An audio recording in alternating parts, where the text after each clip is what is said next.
The first time I saw the diner, my GPS said there was nothing there.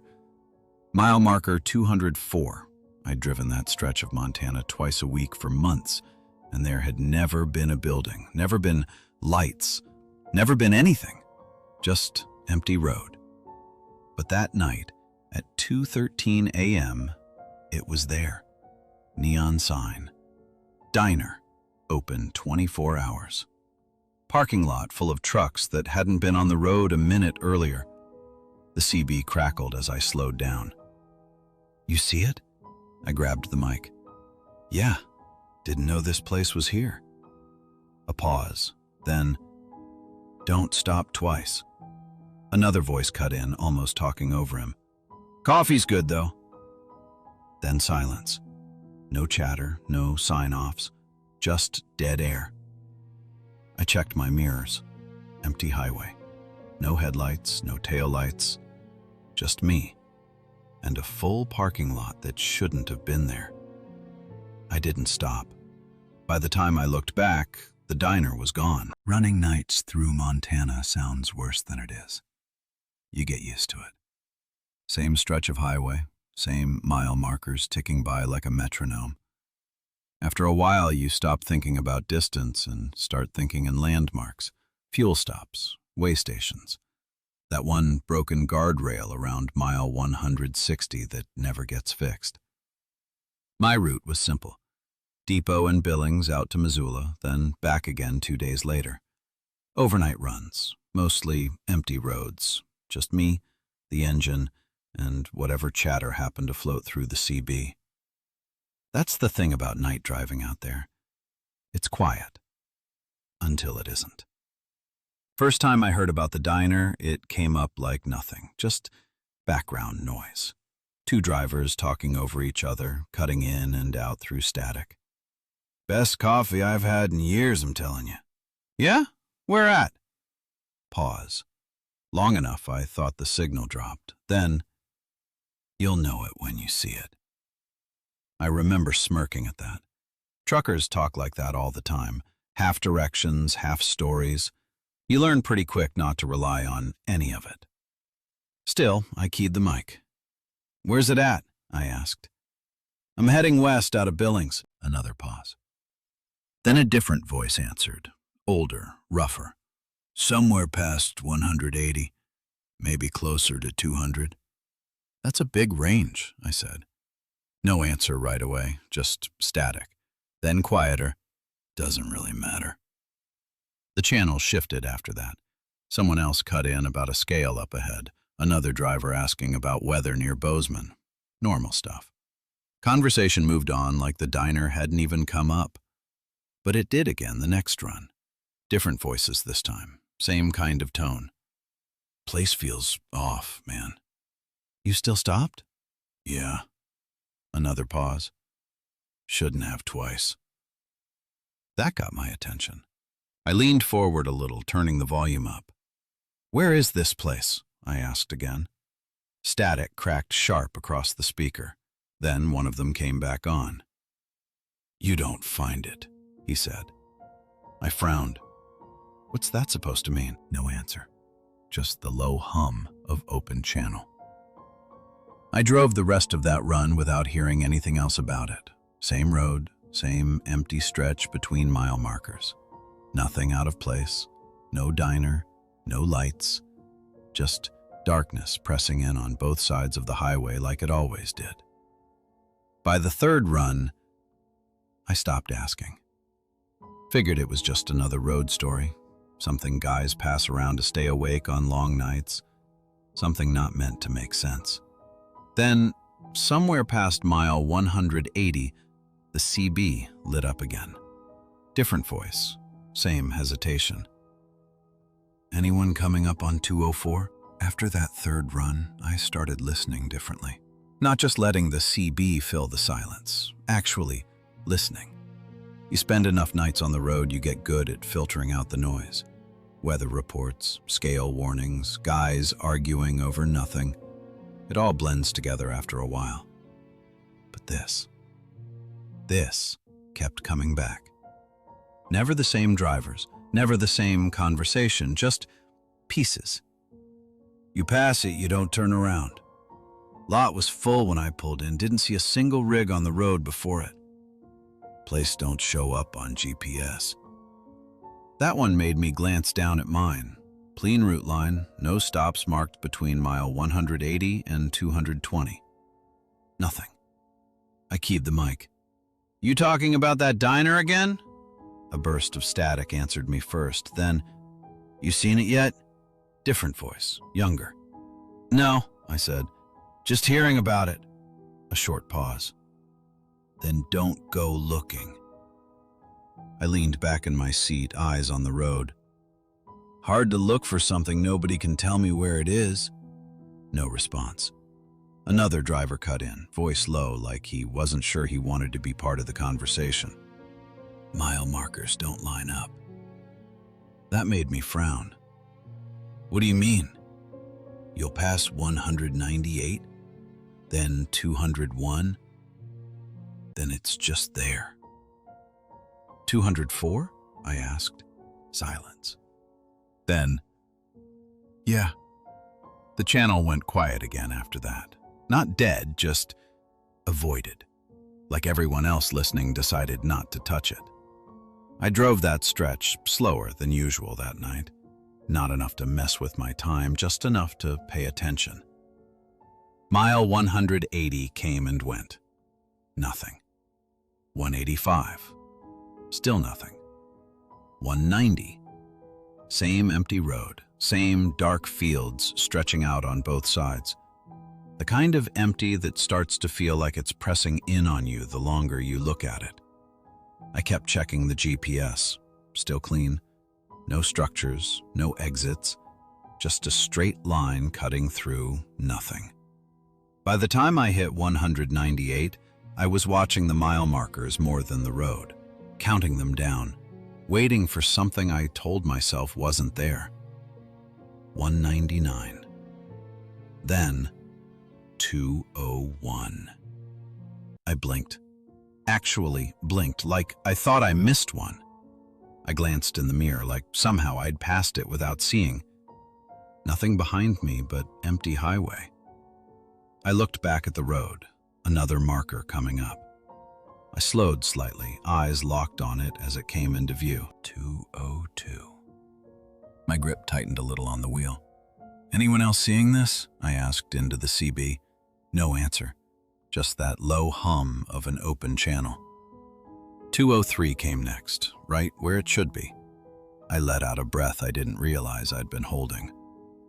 Yeah, I muttered to myself, just tired. I sat back, easing my foot down on the throttle again. The road stretched out ahead of me. Dark, empty, familiar. Then the CB crackled, soft this time. Close. Keep going. I frowned. What? No response. I leaned forward slightly, eyes narrowing at the road ahead. Another mile marker coming up. The numbers weren't clear yet, just a shape in the dark. I felt something shift in my chest. That same feeling you get when you realize you're about to see something you can't explain. The sign came into view. 204. And just beyond it, something was glowing. The glow got stronger the closer I got.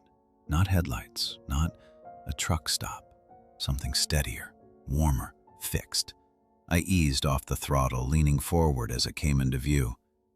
First the sign, neon, flickering just enough. Diner, open 24 hours. Then the building. Light spilling through every window like it was the only place awake for miles. And the lot? Full. 6, maybe 7 rigs. Engines off, lights out, just sitting there. My eyes flicked to the mirror. Empty road behind me. I hadn't passed a single truck. The CB cracked. You see it? I grabbed the mic. Yeah, I see it.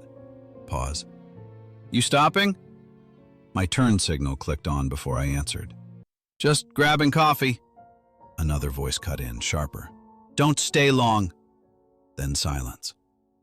I slowed at the entrance and turned in. The gravel sounded wrong, softer than it should have been.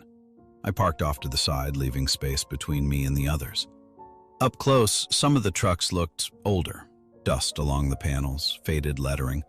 One looked like it hadn't moved in a long time. I killed the engine.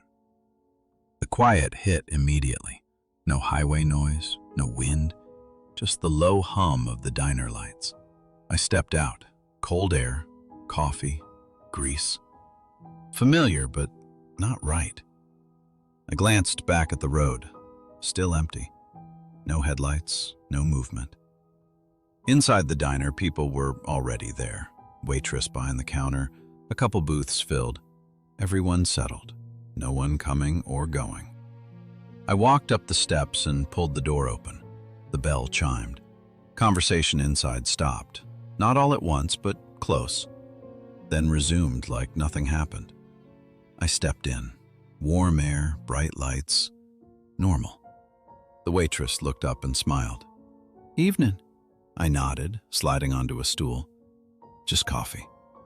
She poured without writing anything down. "You're running west," she said. Not a question. "Yeah." She nodded and moved off. I looked down. A receipt was already sitting on the counter. I hadn't ordered yet, hadn't touched the coffee. Time, 2:13 a.m. My stomach tightened. I picked up the mug. Warm, real. I took a sip. It tasted fine. I glanced toward the window. My truck was still there. Beyond it, empty highway. Then I noticed another truck farther down the lot, older, faded.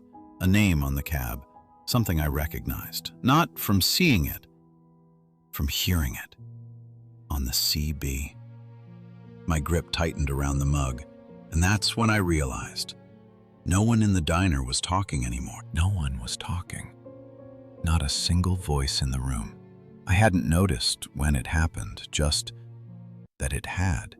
The guy 2 stools down from me sat frozen with his fork halfway to his mouth. The couple in the booth by the window, both staring down at their plates like they were waiting for something. Even the waitress had stopped moving. My eyes moved across the room, slowly. No one was looking at me, but it felt like they all knew I was there. I set the mug down carefully. The sound felt too loud in the silence. "That truck out there," I said, keeping my voice low. "The older one." No one answered. I looked toward the counter.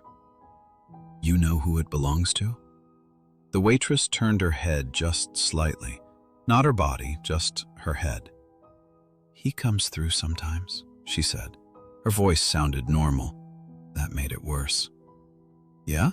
I asked. "What's his handle?" A pause. Then, "He doesn't use it anymore." Something cold settled in my chest. I glanced back toward the window.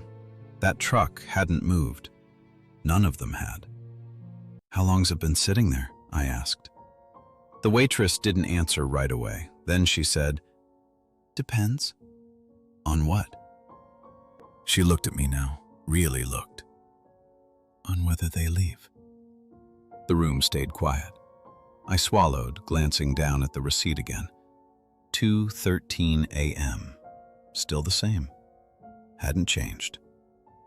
"How long have I been here?" I asked. No answer. I looked back at the window.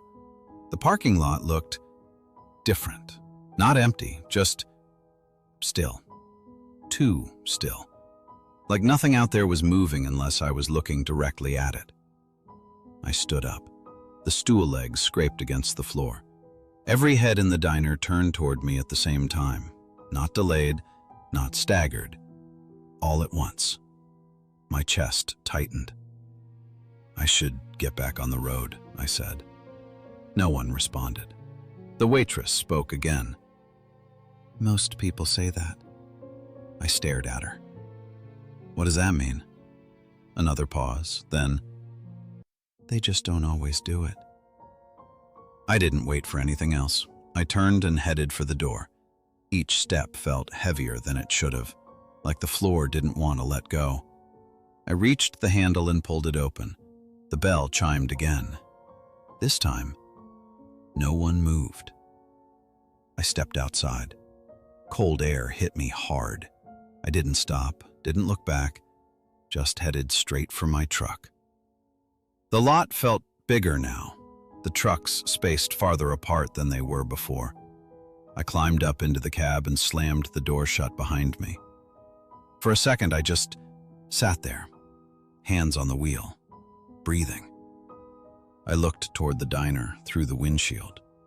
The windows were still lit, but from here, I couldn't see anyone inside. Not a single person. I reached for the key, paused, then turned it. The engine roared back to life. The sound cut through the silence like it didn't belong there. I threw it into gear and pulled out of the lot. Didn't check the mirrors, didn't look back at the building, just got back on the road and kept driving. The glow faded behind me faster than it should have. Within seconds, it was gone. No lights, no sign, nothing. Just empty highway again. The CB crackled. You stopped. My grip tightened on the wheel. Yeah, I said. A pause, then, you leaving? I looked ahead at the road. Dark, endless, familiar. Yeah, I said again. Another pause, longer this time. Then the voice came back, quieter. Good. I drove the rest of that run without stopping. Didn't touch the CB, didn't look at the mirrors more than I had to. Just kept my eyes on the road and waited for something to feel normal again. By the time I hit Missoula, it almost did. Almost. I told myself it was just one of those things. Long night, empty road, brain filling in gaps that weren't there. Doesn't take much out there.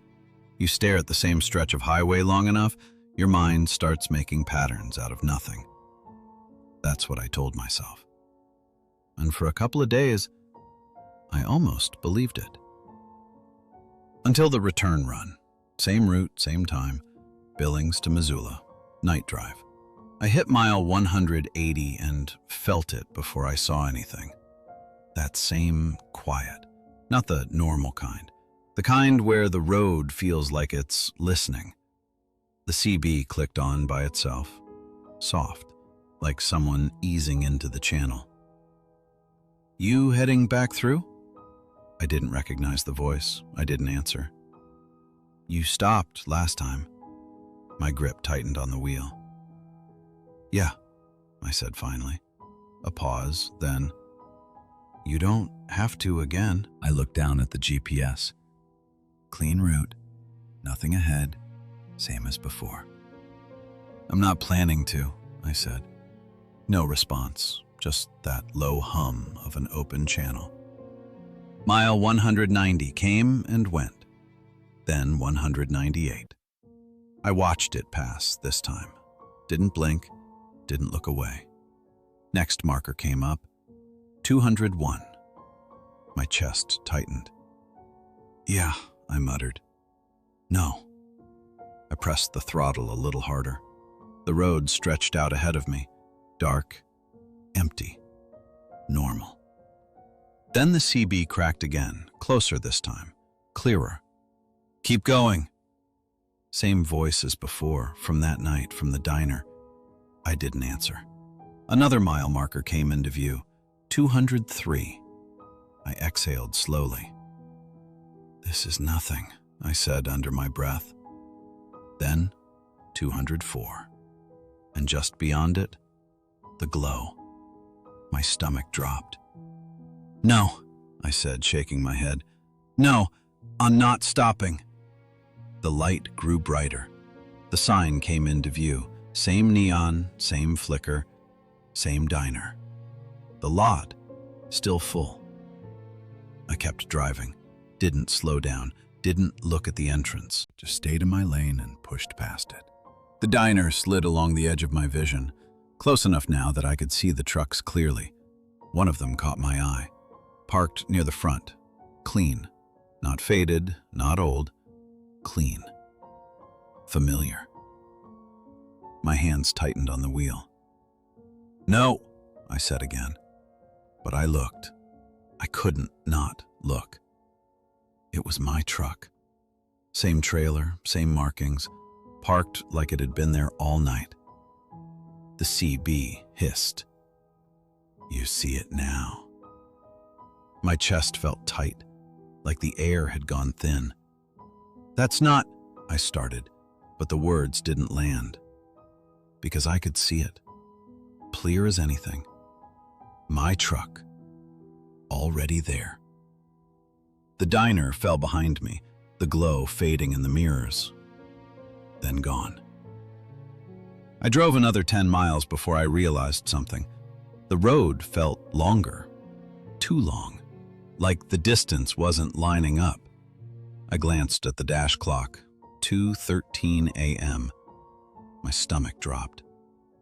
It hadn't changed, not since I passed the diner. The CB crackled one last time, soft, close. "You'll see it again." I didn't answer, didn't slow down, didn't turn around. But I know this now. That diner's still out there. Same stretch of road, same mile marker, same glow in the dark. And sooner or later, I'm going to see it again. And next time, I don't think I'm driving past. If you've ever driven long enough at night, you know how the road starts to feel different. Like it's not just taking you somewhere, like it's waiting for something. So if you ever find yourself out on a stretch of highway that feels a little too empty, and you see lights where there shouldn't be any, just keep driving. And whatever you do, don't stop twice. If you enjoyed this story, make sure to hit like and subscribe. There's a new horror story waiting for you every week. And if you've ever heard anything like this, or had something you couldn't explain happen out on the road, drop it in the comments. I read every one. See you in the next one. Stay safe out there.